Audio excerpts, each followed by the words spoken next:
streaming.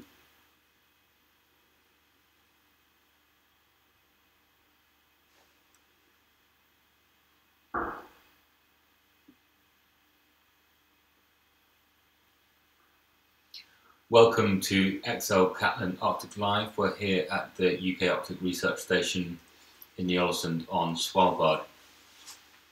Svalbard, an island halfway between the top of Norway and the North Pole, Northway, and delighted to have with us this afternoon, this evening, maybe the morning where you are, Dr. Katie Smith.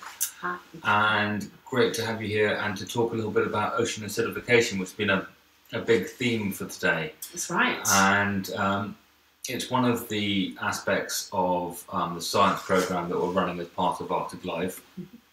And the format that we're going to follow is I'm just going to talk to Katie a little bit about your career and how you got to a garage, the northernmost garage in the world. What brought you here? We'll come to that in a bit. We've got some pre-prepared questions that have been sent through, and then of course please do send any questions you might have on the live chat on the Digital Explorer YouTube channel. So Katie, we've got a long and winding road really, but briefly it'd be great if you could describe what your current role is, just for the audiences and classrooms, just to have a sense of what a scientist does. How I spend my 9 till 5s. Sure, yeah. I am currently a research fellow at the University of Exeter in the UK, and that means that somebody pays my wage basically for me to do research into subjects like ocean acidification and how they impact marine invertebrates.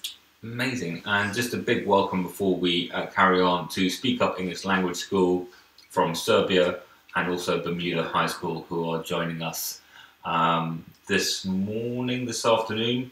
Definitely probably this afternoon for Serbia. I'm not quite sure what time zone we have in Bermuda at the moment. Maybe it's sort of slightly after lunch. So just thinking about that job, how do you end up being paid to do research into ocean acidification on invertebrates? Where did that all start? Did that start at university or before? I became interested in the marine realm and what was going on in the sea long before university, through a mixture of different periods of my life. And what's ended up with where I am now is a lot of study, sometimes just exploring the world and finding new, really interesting places that have led to more interesting questions. And yeah, and then a PhD and some time working in Florida. And just to put a PhD in perspective, so you do your exams at school, your A-levels, apply to university, and that's an undergraduate degree for 3 years? For 3 years, yeah. 3 years. 3 years of undergraduate. And then is it a master's degree after that? That's right, so 1 year of master's, or sometimes 2 years, depending on what you're doing. And then a PhD is then a doctorate, a sort of further, and that's self-directed, is it? It's reasonably self-directed, usually going with some aim, but it's usually about 4 years these days, so 4 years of solid research into a specific subject area. And so, I mean, eight years of study Yeah, seems like a long period of time, but is that a fairly sort of natural and doesn't feel like you're sort of studying the whole time, a natural progression? Yes, and for me, the way I did it was I spent time working and exploring, living overseas in between each of my degrees. So I broke it up quite a lot. A lot of people choose to go straight through one after the other. But in particular, every stage is different. So your undergraduate is very lecture focused, and then your master's is often a lot more research focused, and then your PhD again is very, very research focused, but you're more independent doing the research. Brilliant. And you talked about the impact of ocean acidification on marine invertebrates. So quite a few chunky sort of like words in there and concepts. Perhaps you could break down this ocean acidification piece for the classes watching. Sure. So ocean acidification is essentially where the carbon dioxide in the atmosphere is absorbed by the ocean and it's turned into carbonic acid, which essentially makes the water more acidic. So it's harder for some animals to live in. The animals that I focus on are typically ones that have got some kind of calcium shell around them, so things like sea urchins or crabs, snails, things like that. And what does ocean acidification, this lowering of pH, this increase of acidity, do to those types of animals with this calcium carbonate structure? Well, one of the things it does to them is it makes it harder for them to form calcium, so they struggle to form this outside shell, basically. And what we find with very acidic water, the shell actually starts to dissolve instead, so you'll start to see little holes appearing in it, and then it'll get thinner. And if it gets thinner, that means it's easier for other animals to break that shell and eat the animals. Just to pick up on a couple of schools that have joined us from the US, here we have Union Point Academy in northern Kentucky and Union Springs Central School. And they did the broadcast just earlier. They did the second live investigation on ocean acidification, and even took it further by putting shells in vinegar for a time or some form of acid, and then weighing them before or after, and seeing that dissolving of the shell into the ocean. Is that something that we're seeing in the oceans at the moment, or is that just something to understand the process of ocean acidification? That's a great way of understanding the process of ocean acidification. But we are starting to see this in some places. Now the polar regions have ocean acidification is happening at a faster rate in the polar regions than other areas. And if you look at some snails, bivalves like mussels, things like that you might eat for dinner, down in the Antarctic or up in the Arctic, if you look at historical shells, they're a lot thicker and are more evenly formed than newer, younger shells, which are thinner and have got kind of holes going through them, or pitting going through. Okay, and that's, I mean, this is more from my understanding than but you talk about these thin shells, and I'm wondering, is that because they've grown a shell that has started to dissolve, or whether that's because they're struggling to create that shell in the first place? It's predominantly because they're struggling to make the shell in the first place. So yeah, they are struggling to actually make the calcium carbonate to make the shell in these environments. Yeah. So, and why is it important to study these smaller invertebrate creatures? Because when people talk about marine biologists, they sort of think about dolphins, and maybe up in the Arctic you think about sort of marine mammals, maybe like a polar bear or a whale, or these sort of charismatic, big wonderful animals. But you study the sort of the smaller sort of like wee beasties. Why is it important to study these smaller animals? Well, it's all important because all of the animals that you find in these areas are all part of one food web. And if one part of that food web gets out of sync or stops growing, they're unable to live anymore, then the rest of the food chain has a real knock-on effect on the rest of the food chain. Amazing. And one of the lovely things about being a scientist, I suppose, is coming to places like this and sampling. And Ellie, who's been wonderful behind the camera at the moment, can we pop outside just to give everybody a look to see where we've been sampling? Yes. Be careful not to trip over our microphone leads. Everything has to be wired in the Arctic, well, in this part of the Arctic, because there's very sensitive scientific instrumentation around, and no wireless signals allowed. None at all. You can't turn. I'll let you point, but that's where we certain places. So this is Kingsfjord, or Kongsfjorden, it's called, yeah, behind us in Norwegian. And this is where we've been sampling, in this huge fjord here. So we can see down at the end here, there's some glaciers. They're about 15 kilometres away, I think, down there. So they're a long way. They look a lot closer, but they're a long way. And out this way, if we go the other way, it's about 15, 20 kilometres out to sea. So we've been sampling all the way along this fjord. We've had 3 stations just down in front of the glaciers, which were absolutely beautiful to go and sit in front of. And then we've had some out in the open sea, where it's a little bit more rolly to go and sit and do our research. Some of the questions that we've been coming up with from the classes earlier today is, how do you sample pH in a huge ocean? Ooh, area like this. Well, we have got some standard stations that people have been going to for several years. So we try and get stations at reasonably set intervals down the fjord. But we've got three in front of the glaciers. So somewhere there's a little bit more glacial influence, somewhere there's a little bit less. And what we do is we send an instrument called a CTD down, which measures salinity, temperature, and depth. C stands for conductivity, which is another way of saying salinity. And we look at the changes in the water column, so that goes all the way down to the bottom, sometimes to 300 or 400 metres.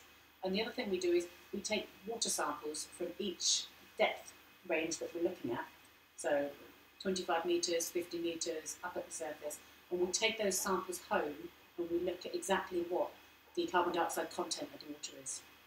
And then that allows you to calculate the pH? Exactly, yes, yeah. So from the carbon dioxide content, we can work out what the pH of the water is. And we need all those other measures, so we need to know the temperature and the salinity to be able to accurately work out what the pH of the water is. Amazing. And how many samples do you, I mean, because you can't just do a sort of like drop a pH probe into the ocean. No, and hope for the best. And hope for the best. That's exactly. So how do you, can you then say generally that the pH of the ocean is X or Y? Or how many samples do you need to take?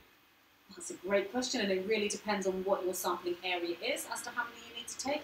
For us here, we have taken just over 50 samples across the area we've been sampling and across multiple depths, and that gives us just enough to be able to kind of form a picture of exactly what is going on at the different points throughout the globe, throughout the fjord. And just you see these sort of colourful maps of the different levels of pH across the world's oceans. Yeah. How are those made?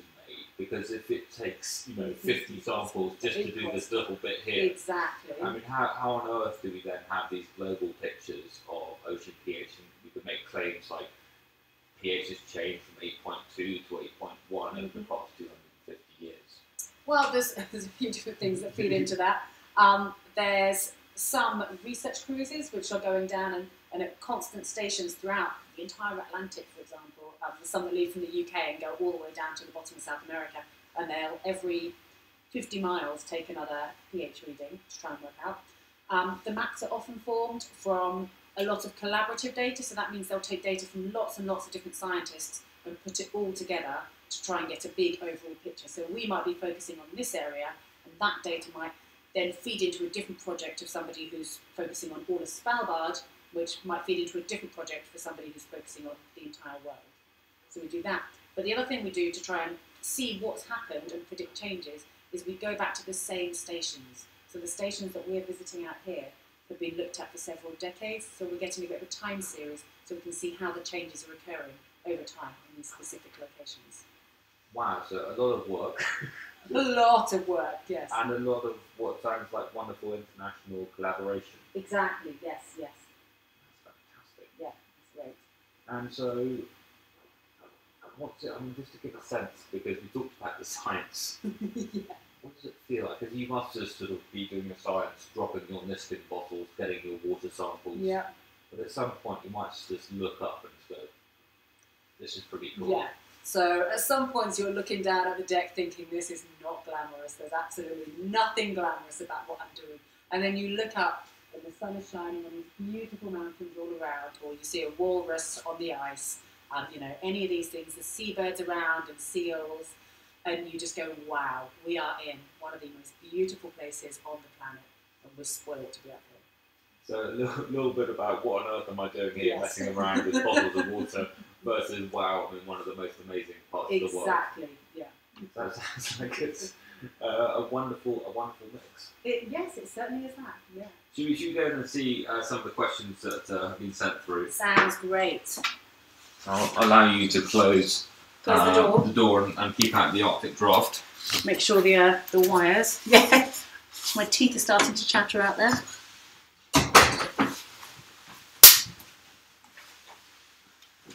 Great. We'll start with some of the questions that have come through, the submitted questions from Speak Up English Language School in Serbia, and then we'll get on to the ones from the Bermuda High School. This is a question from Philip. What is the largest cause of ocean acidification? Ooh, great question. Well, the cause for ocean acidification is an increase in carbon dioxide in the atmosphere.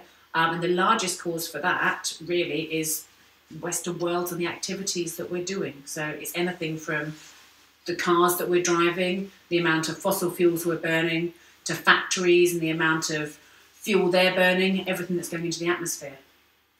Wow, and we can come on to sort of some of the ways that maybe we can sort of slow that in a bit, but I just wanted to go straight into a question from Giovanna, which is a particular marine invertebrate that she's or he's interested in. Sorry, my bad with sort of many names. The life of a starfish. How would an animal like a starfish be affected by ocean acidification? Is that a calcifying? So starfish, although they look reasonably fleshy on the outside, they have a calcium skeleton inside, so they're still affected. And if that skeleton thins, it just becomes easier for predators to eat them, harder for them to grow, so they'll be smaller and more vulnerable to predation. So if the starfish is one of your favourite animals, technically a sea star. That's right, yes, not a technically, fish. Yeah. But they're being affected by ocean acidification too. And just taking a couple of questions from, we have Bermuda High School. I think I've just joined, came in at the start of the class at 1:15. When you're up here, you've talked about the sort of the messing about with bottles of water, not messing about because you're a professional scientist. Taking samples, but it can be, you know, you've got a Niskin bottle and the boat's a bit rocky and you're getting it into the sampling bottles, and you know it can be quite sort of hands-on work and freezing cold and your hands sort of lose sensation and all that kind of side of things. And we've talked about the beauty. Do you ever worry that a predator might come along? That's a very good question. When we're on the boat, I'm not too worried. Up here, we might see a polar bear in the water, but I'm hoping that our boat is stable enough that he's not going to be able to climb on top of it. On land, there's certainly a concern. Every now and then, polar bears do stroll through town. We always have a watchtower, a watchman around, watching out for polar bears. So that's the biggest predator that we're concerned about here. And do you have to go through any special training to deal with predators, the polar bear? Yes, we do. Well, if we want to be able to leave town, so if we want to be able to go to field stations just outside town or walk within the town limits, we have to go through rifle training. So we are trained, if we see a polar bear, to be able to either fire shots. If one tries to attack us, we can try to scare them away with flare guns or do rifle training. Yeah. Fantastic.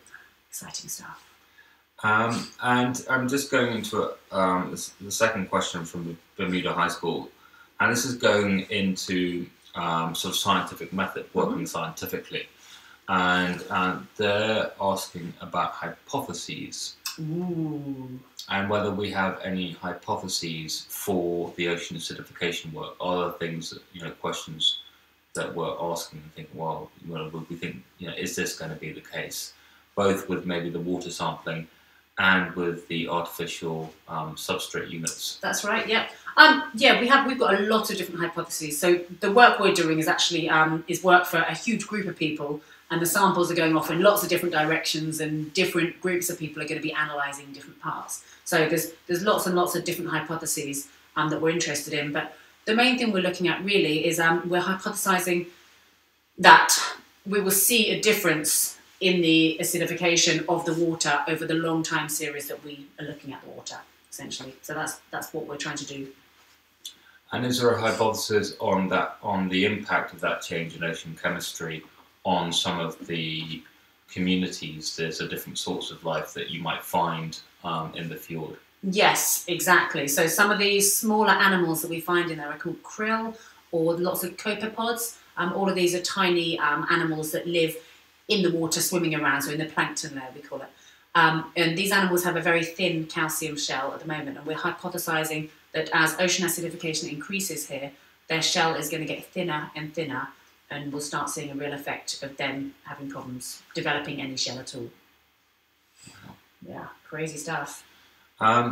Just going to go back to sort of this really interesting question from Pavla in Speak Up English Language School was, does ocean acidification affect life on land in this region as well as life in the water?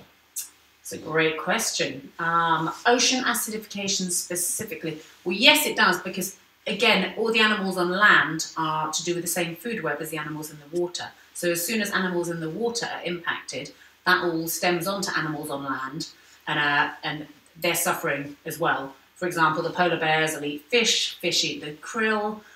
If the krill are impacted or reduce in numbers, so the fish or the seals can't get enough food, then the polar bears don't have enough food. So yeah, it's impacting all the way up the food chain. Wow, and very much a sort of marine environment in the Arctic where we talk about animals such as the polar bear being a, sort of thinking of it as a land animal, but almost with its Latin name, Ursus maritimus, yes. So, almost a marine animal. Yeah. Well, yeah, it's a class of a marine mammal, I think it really is it. So I think one of the important things is when you're thinking about both polar regions, is in fact they're both very much marine habitats, marine ecosystems. Yes. Yeah, they are. So, but even the animals that live on land are connected and kind of marine animals as well. So down south, you'd have the penguin, which you might say was a sort of land bird, but exactly reliant on krill in the water. Yeah. So very much a problem for animals on the margins of the ocean and land. And people. How do people, we've described this food web and this connectivity, how do people fit into this sort of connections that we're sort of starting to see in terms of the impacts of ocean acidification? Well, again, it's going to impact people because we feed off the marine food web quite a lot. I mean, it's one of our main places to get food from these days. And it's going to, as the world population increases, we're going to be putting increasing amounts of pressure on the marine systems to provide us food. And it's exactly the same thing. If we've got anything in the ocean that's affecting the food web, then there's going to be a disjoint in the food available for all the different levels. And we, in return, will start seeing a reduction in the number of animals that we can eat. Fish. Yeah, so essentially it has a wide-ranging impact. It certainly does. And we sort of mentioned sort of what could we do about it a little bit earlier, and we sort of glossed over it and said we'd come to it later. What can, I mean, it's going to have a big impact. What can people at different levels, whether it's individually or at a national level, do to, can we reverse ocean acidification, or can we only slow it? We can slow it down. It would be great to be able to reverse it, but I think at this point we're fighting a battle to slow it down more than being able to reverse it. And yeah, if we reduce the number of fossil fuels we're burning, reduce the emissions of carbon dioxide that we're all producing around the world, then yes, we can slow it down. Brilliant. Just following up with a few questions from Bermuda High School. This is an interesting one on the funding side of things, and this expedition over 3 years is a collection of different funding bodies, both so science institutions and XL Kaplan, who are very generously supporting the travel and the logistics up here to the Arctic. So we have the University of Exeter, that's right, who are supporting with your time and laboratory time and everything else in the UK, alongside Plymouth Marine Laboratory and there are other collaborating institutes. There's the British Antarctic Survey, that's right, who are helping out with, especially through Nick Cox, the station manager, providing our support, assistance, and up here, and the UK Arctic Research Station, funded by the Natural Environmental Research Council in the UK, and so all those bodies together, there's 5 bodies: XL Catlin, University of Exeter, Plymouth Marine Laboratory, NERC, the Research Council, Yes. and BAS, the British Antarctic Survey, all come together providing different levels of support. Yes, they do. I mean, that's not, put a number figure on it, but one of the figures, what I found interesting was talking about science funding, is someone put a figure for me on a well-researched scientific paper of about £100,000, 150, well, probably about $100,000 at the moment, depending on the exchange rate. Yes. But about £100,000 for a well-researched science paper. Does that feel about right? I mean, it does, and it completely depends on how you're doing the research. So, for example, I spent quite a lot of time on research vessels, the American research vessels actually, and the quoted figure we had there was that a research vessel costs about $70,000 per day to run. And that's before you've added on the extra costs of scientists' time and instruments and things like that. So it does cost a lot, but yeah, I mean, the end results are really, really worth it. Brilliant. So that gives you a sense of the kind of figures involved in science, and whether you're producing from a research cruise, you might be producing a number of different papers. Yes, yeah. But it's really measured in paper output. Yeah, that's our currency, is the number of papers we can write and the impact of those papers, how many people read them. Yeah. Brilliant. And just for Bermuda High School and some of the other schools who are joining, we talk about this thing, a scientific paper. Mm-hmm. What is that?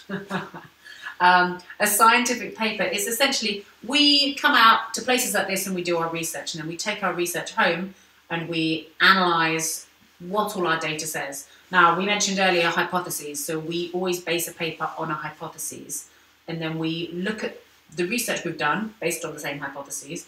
We try to come up with an answer for whether we think that hypothesis is correct or whether it's not, and then we write a paper giving out all the evidence which says whether we support the hypotheses or whether we do not support the hypotheses, along with some background for what the subject area is we're looking at and how we think our data and our hypotheses is going to impact the bigger field out there.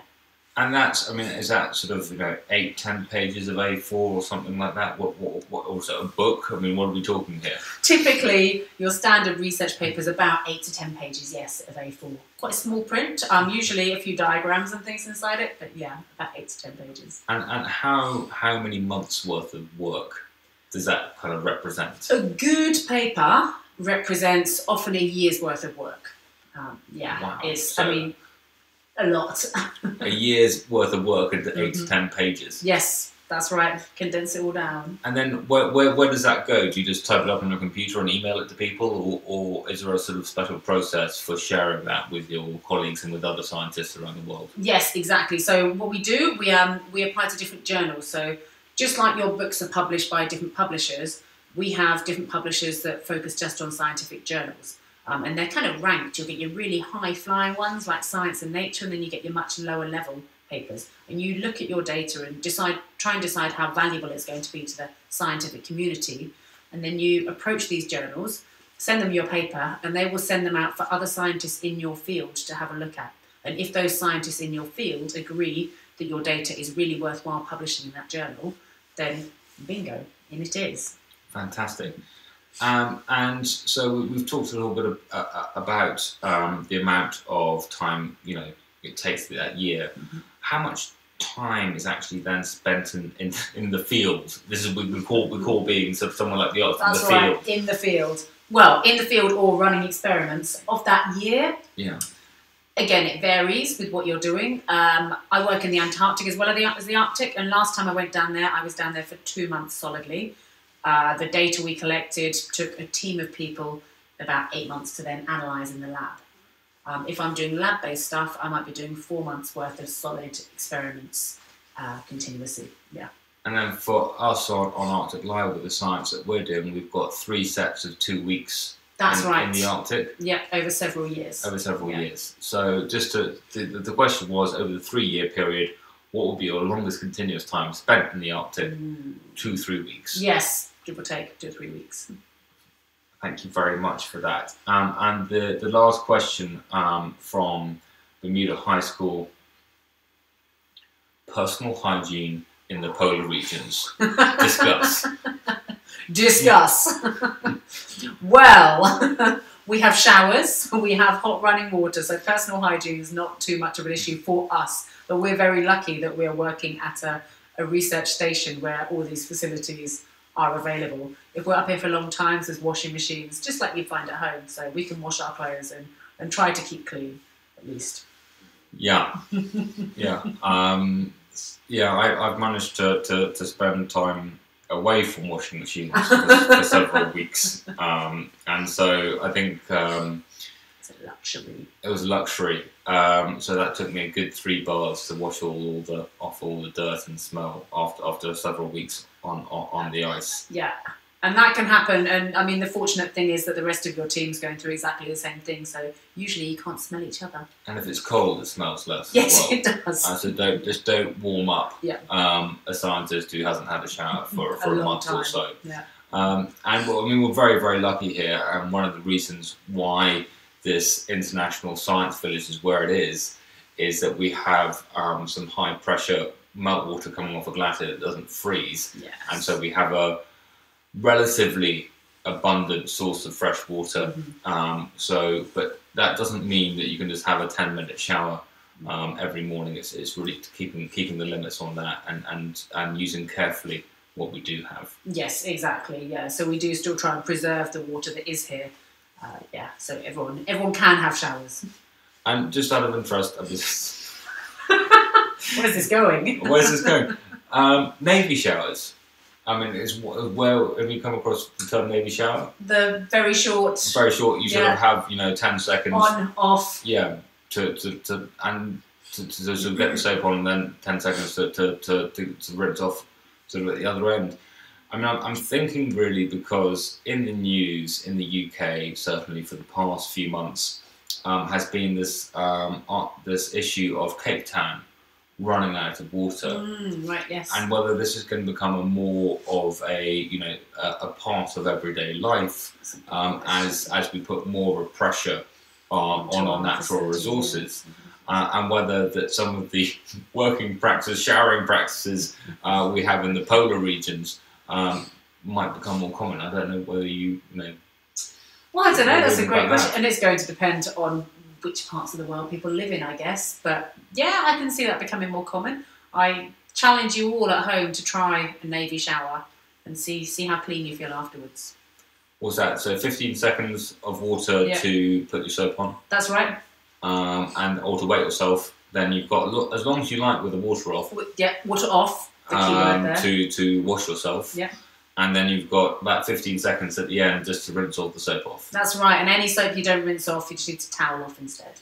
So there's a challenge on a way of conserving water, rationing water, a necessity on some polar trips. Yes. But maybe something you can practice at home, because the water that we have, or the water certainly I have in London, that takes energy to bring to us. That's right, it does, yes. So one of the things we can do to reduce our impact on the planet and slow ocean acidification is showers. That's right. Shorter showers. Well, there we go. Didn't know that we were going to link back the personal hygiene question about life in the Arctic back to ocean acidification, but we've managed it. We've managed it. Great. We've got Northley Middle School in Aston. And then crabs. How can we tell if crabs are affected by ocean acidification? Good question. One of the things we see with some crabs that are affected by ocean acidification is that they try to focus where they calcify. So they can only make a set amount of calcium, and it's harder and harder. The more acidic the water is, the harder and harder it is for them to make calcium. So animals living in low acidity water, we sometimes find that they focus all of their reserves on their claws, for example. So they might have really, really thick, strong claws, but if you see the rest of their shell, so the carapace, the main shell on their back, or their legs, they can be really thin. So you can actually, some of the ones I've seen, you can press the shell in. And normally, a normal crab, you hit a hard surface, but some of the ones we've seen that are suffering with acidification, you can instead compress it and the shell will just bend underneath the pressure of your finger. Wow. Yeah, crazy. Oof. Great. We've got another question here, and this is a really interesting question. Will animals be able to adapt to a different ocean chemistry, to different levels of pH as we see ocean acidification change the acidity of the oceans? Fingers crossed, yes. We don't know the complete answer to this yet. We're still doing lots of research into this. So we're finding, for some species, even over one generation, they can start to show some adaptations to ocean acidification or similar things. What some animals are doing is they're making a little bubble around themselves where they essentially change the pH of the water just in really, really close proximity to their body, so they can still calcify in those specific regions. So perhaps more animals will develop that trait. I really don't know. It's kind of a watch this space for the research into this stuff at the moment. And that's one part is the adaptation and the strategies for that. The second half is the rate of change. Yes, yes. And one of the interesting things we're looking at right now is we are looking at coastal regions. So there's a huge rate of change right now in the oceans, but we tend to talk about a figure that we have today and a figure that we're going to have in 100 years' time. What a lot of people forget is that a lot of animals living, for example, really close to the edge of our shores are used to lots of change on a daily basis. So we find that animals living in an estuary or in tidal flood areas, the pH changes naturally in the water a huge amount. Is that the same case? Because we've got glacial runoff here, haven't we? We've got yes. the freshwater input into the fjord. Is that going to be the same that we have up here in our Kongsfjorden? So it's a similar thing, yeah. Up here in Kongsfjorden, because we have the freshwater influence, there's a mixing layer in the water which changes a little bit throughout the year depending on how much melt there is from the glaciers. And the animals living here have already adapted to tolerate the variability that they see here. So, yeah, we know that some species can already tolerate lots of variability, so fingers crossed they'll be able to start shifting it up and living at the edges of those variability ranges. Okay, I'm going to throw one in here, and maybe we can talk about how we'd approach this problem if we can't come up with the immediate answer. Is plastic ever going to outnumber fish in the Arctic Ocean? Well, does it already outnumber fish in the Arctic Ocean? I think is a better question. Okay. I have no idea what the number of fish in the Arctic Ocean is. Do you have any idea? I don't. I mean, how? I mean, this is why I sort of said, you know, how would you approach this as a scientist? I think, you know, how do you sample for fish abundance or species abundance? A lot of species abundance, yeah. A lot of the data that we have on fish abundances are based off catch records. Okay. So a huge number. There's still lots and lots of people fishing up around the Arctic, and a lot of our fish supplies from all over the world, or to all over the world, come from the Arctic.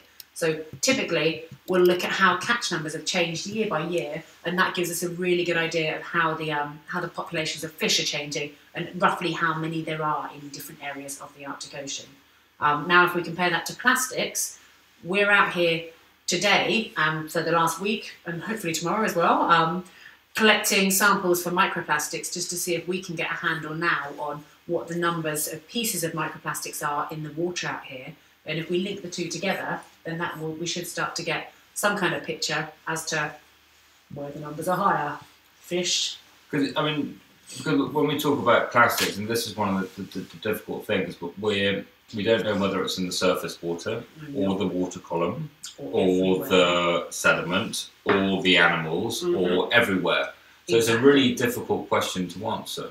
It is, yes. And if you're interested just in the water, then you still need to sample throughout the water column to be able to work out whether there's plastic continuously through the water column or whether it's focused in one area.